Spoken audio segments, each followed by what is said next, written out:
बिस्मिल्लाहिर्रहमानिर्रहीम। अस्सलामुअलैकुम नाज़रीन गिरामी, आप लोगों को एक बार फिर से खुश आमदीद कहते हैं। नाज़रीन गिरामी, आपको आगाह करते चलें कि जितने भी लोग यहाँ पाकिस्तान भर से उम्रा के लिए अदायगी के लिए जाना चाहते थे, और जैसा कि आप सभी लोग जानते हैं कि पिछले कई माह से यहाँ पर मौजूदा वबाई बीमारी के सिलसिले की वजह से उम्रा ज़ायरीन पर भी पाबंदी आयद कर दी गई थी कि वो उम्रा की अदायगी के लिए नहीं जा सकेंगे। लेकिन यहाँ पर अब खुशखबरी की बात यह है कि सऊदी हुकूमत की जानिब से पाकिस्तानियों के लिए बड़ा ऐलान कर दिया गया है। और यहाँ पर आपको बताते चलें कि आज पाकिस्तान से एक बड़ी फ़्लाइट सऊदी अरब पहुंच गई है, और यहां पर तकरीबन 5000 से भी ज़ायद अफराद को सऊदी अरब मुंतकिल कर दिया गया, जो कि मुकम्मल तौर पर उम्रा की अदायगी करेंगे। लेकिन उससे पहले उनको ये कहा गया है कि वो 3 दिन के लिए अपने होटल्स में क़याम करेंगे। और इसके अलावा आइंदा आने वाले दिनों के अंदर लोग किस तरह से उम्रा के लिए जाएंगे और उनका क्या तरीक़ेकार होगा और कितने लोग जा सकेंगे, पाकिस्तान के कौन कौन से इलाके शामिल होंगे, आगे बढ़कर आपको वीडियो में बताते हैं। लेकिन आगे बढ़ने से पहले आपसे गुजारिश करेंगे, हमारे इस चैनल को भी सब्सक्राइब करें, वीडियो को लाइक कर दें और बेल आइकन पर जरूर क्लिक कर दें।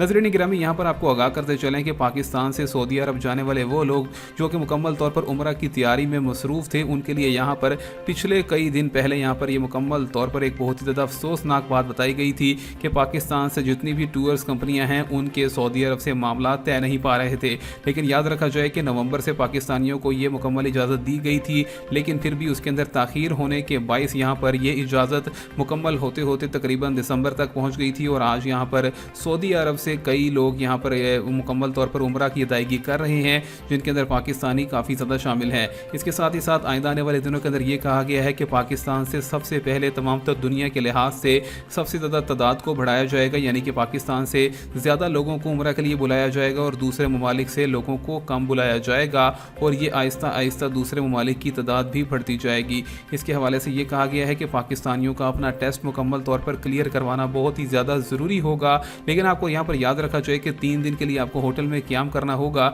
जिसके लिए थोड़ी सी मुश्किल का सामना ये है कि लोगों को अपनी अदायगी के लिए कई दिन कम मिलेंगे, जिसके अंदर लोगों को कुछ परेशानी का भी यहाँ पर सामना है। और कुछ लोगों का ये कहना है कि बहुत ही ज़्यादा जमा पूंजी के बाद जो लोग उम्रा करने की अदायगी करना चाहते हैं उनको कम दिन का मुहैया होना एक बड़ी मुश्किल का सामना है। इसके साथ ही साथ नाज़रीन गिरामी, आपको बताते चलें कि वहाँ पर ऑनलाइन सिस्टम भी मुतारिफ़ करा दिया गया है, जिसके ज़रिए से वहाँ पर मौजूद जितने भी रिहायशी पाकिस्तानी थे उनके लिए अब ये ज़रूरी होगा कि वो अपने पैदा होने वाले बच्चों को यहाँ पर मुकम्मल तौर पर उनके फिंगरप्रिंट्स स्कैन करवा लें, ताकि सऊदी डाटा के अंदर इस बात को मुकम्मल तौर पर अयां किया जा सके। इस हवाले से मज़ीद खबरें भी आपको हमारे चैनल पर मिलेगी। हमारे चैनल को भी सब्सक्राइब, वीडियो को लाइक और शेयर ज़रूर करें। मिलेंगे नई वीडियो में, तब तक के लिए अल्लाह हाफिज़।